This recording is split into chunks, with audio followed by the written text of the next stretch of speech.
আমি প্রতিদিন বলি বাপ, দুনিয়া এক রাক্ষসের নাম, যে রাক্ষস হা করে গিলে ফেলে আবার হা করে, আবার হা করে।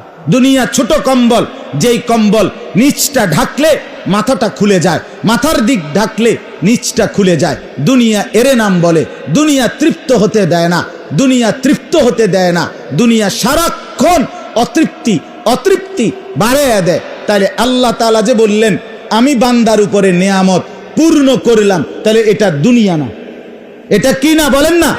দুনিয়া না। দুনিয়াতে তৃপ্ত হবেন না আপনি, দুনিয়াতে তৃপ্ত হবেন না। আপনারে ছোট্ট একটা ঘটনা শুনে, নূর আলম ভাই, দারুণ ঘটনা শুনে। আমি নোয়াখালী লক্ষ্মীপুর টুমচর মাদ্রাসায় পড়তাম।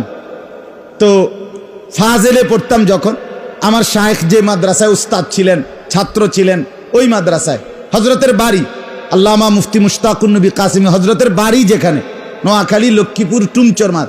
তা আমি যেই লজিং থাকতাম, 3 জন বাচ্চা পড়াইতাম।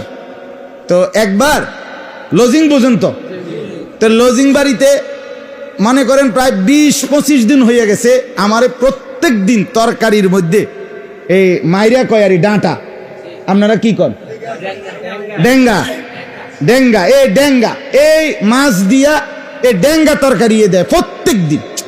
আরে কিরে ভাই, এটা কোন বিচারের কথা?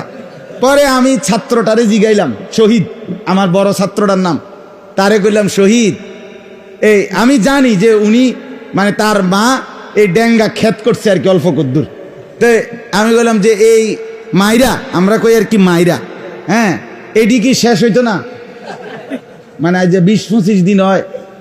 তো সে একটা সুন্দর কথা কইছে, হুজুর শেষ হইব কেমনে, আম্মা তো প্রত্যেকবারে উড়াইয়া আরো দুগা ছিড়াইয়া দেয়। আপনি বুঝছেন নি এবারে ঘটনা? এটি না দানা, ছোট ছোট দানা না এগুলার। তো এখন এbuடி তো উড়াইয়া আরো দুগা কি করে। আমি যাও, আমার কপালে আর না অন্য কোনো তরকারি আর কপালে নাই, আমি বুঝা লাইছি। কারণ এbuடி যেই বুঝা বুঝা লাইছে, হ্যান দিয়ে উড়ায় হ্যান দিয়ে ছিঁড়ায়, তাইলে আর কপালে আর কি ছাড়া, ডেঙ্গা ছাড়া আর কিছু নাই আমার।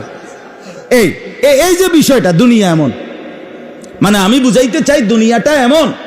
দুনিয়া আমরা প্রত্যেকটা মানুষ তার কিছু প্রয়োজন পূরণ করবার আগে আগেই সে আরো 50টা প্রয়োজনের টার্গেট করে ফেলে কিনা বলে, তাহলে দুনিয়ার প্রয়োজন পূরণ হবে না।